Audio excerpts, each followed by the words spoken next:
हर साल 26 जनवरी की परेड में एक खास विदेशी मेहमान होता है और इस बार वो खास विदेशी मेहमान कौन है जिसकी चर्चा इतनी ज़्यादा हो रही है, आज आपको इस वीडियो में बताते हैं। नमस्कार, मैं हूं आपके साथ ममता तिवारी और आप देख रहे हैं न्यूज़ 18 का डिजिटल प्लेटफॉर्म। एक खास विदेशी मेहमान का चेहरा देश और दुनिया का ध्यान खींच लेता है 26 जनवरी के दिन। तो 26 जनवरी 2026 को भारत अपना 77वां गणतंत्र दिवस एक अभूतपूर्व कूटनीतिक और सांस्कृतिक गौरव के साथ मनाने जा रहा है। इस बार कर्तव्य पथ पर होने वाला समारोह केवल सैन्य शक्ति का प्रदर्शन नहीं, बल्कि भारत और यूरोपीय संघ के बीच गहराते रिश्तों का नया अध्याय होगा। केंद्र सरकार ने इस ऐतिहासिक अवसर के लिए यूरोपीय आयोग की अध्यक्ष उर्सुला वॉन डेर लेन और यूरोपीय परिषद के अध्यक्ष एंटोनियो कोस्टा को मुख्य अतिथि के रूप में आमंत्रित किया है। तो कौन है इस साल के चीफ गेस्ट, उनके बारे में थोड़ा सा आपको बताएंगे। सबसे पहले उर्सुला का अगर हम बात करें तो उर्सुला ये यूरोपियन कमीशन की प्रेसिडेंट है। इनका काम यूरोपियन यूनियन की पॉलिसी, डायरेक्शन और एग्जीक्यूटिव फंक्शंस को संभालना है। तो वहीं एंटोनियो कोस्टा के बारे में अगर बात करें तो ये यूरोपियन काउंसिल के प्रेसिडेंट है। ये ईयू की समिट्स की अध्यक्षता करते हैं और इंटरनेशनल लेवल पर इस ब्लॉक को रिप्रेजेंट करते हैं। तो ये पहली बार है जब यूरोपीय संघ के दो सबसे शक्तिशाली नेता एक साथ भारत के राष्ट्रीय पर्व की शोभा बढ़ाएंगे।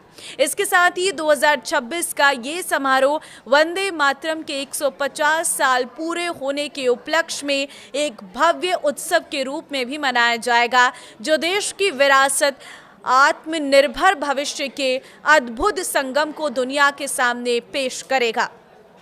गणतंत्र दिवस समारोह के दौरान ही भारत ईयू शिखर सम्मेलन आयोजित होने की प्रबल संभावना है। अंतिम चरण में बातचीत पिछले 10 वर्षों से लंबित फ्री ट्रेड एग्रीमेंट FTA पर इस यात्रा के दौरान मुहर लग सकती है। अर्थव्यवस्था को पंख, इस समझौते से भारतीय टेक्सटाइल, दवा उद्योग और IT प्रोफेशनल्स के लिए यूरोप के दरवाजे खुल जाएंगे। तीसरी चीज, चीन का विकल्प। यूरोपीय संघ अब भारत को एक भरोसेमंद आर्थिक और रणनीतिक साझेदार के रूप में देख रहा है, जिससे सेमीकंडक्टर और ग्रीन टेक्नोलॉजी में निवेश बढ़ेगा। इस बार की परेड में कुछ ऐसा दृश्य देखने को मिलेगा जो पहले कभी नहीं देखा गया है। पहली चीज है एनिमल कंटिजेंट। पहली बार परेड में ब्रेक्टन ऊंट, जांस्कर पोनी, बाज और देशी शिकारी कुत्ते शामिल होंगे, जो दुर्गम क्षेत्रों में सेना की ताकत बढ़ाते हैं। दूसरी चीज, बैटल एरे फॉर्मेट। भारतीय सेना अपने नए बैटल फॉर्मेट में T-90 भीष्म अर्जुन टैंक, नाग मिसाइल सिस्टम और आधुनिक टोही वाहनों का प्रदर्शन करेगी। तीसरी चीज, ड्रोन शक्ति। आसमान में स्वदेशी ड्रोन तकनीक का जलवा दिखेगा, जो आत्मनिर्भर भारत की मिसाल पेश करेगा। भारत ने इस समारोह को जन गणतंत्र बनाने के लिए समाज के विभिन्न वर्गों से 10,000 विशेष अतिथियों को आमंत्रित किया है।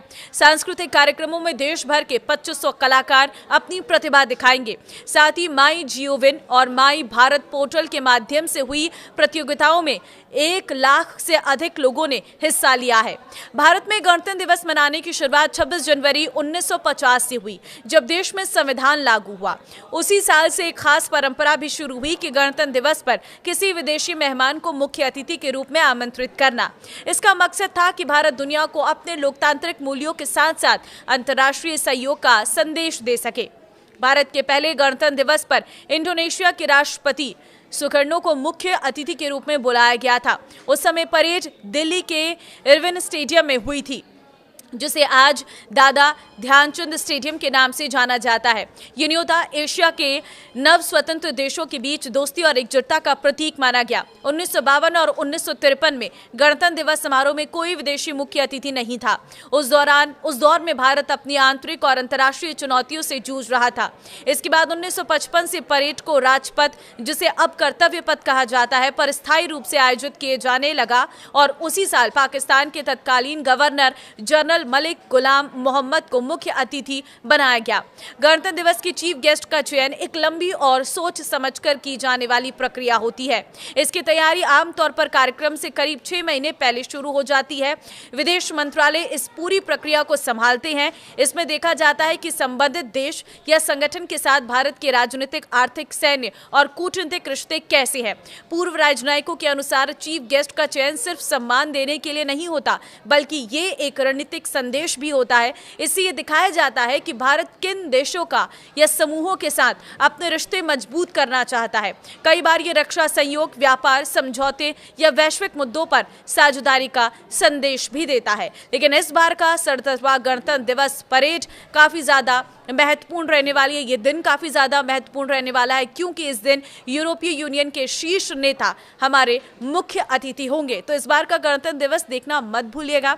और जिस तरह से भारत और बाकी देशों के साथ रिश्ते भारत के मजबूत होते जा रहे हैं, ऐसे में यूरोपीय यूनियन का पहुंचना, उनके शीर्ष नेताओं का पहुंचना अपने आप में भारत के लिए बहुत खास रहने वाला है।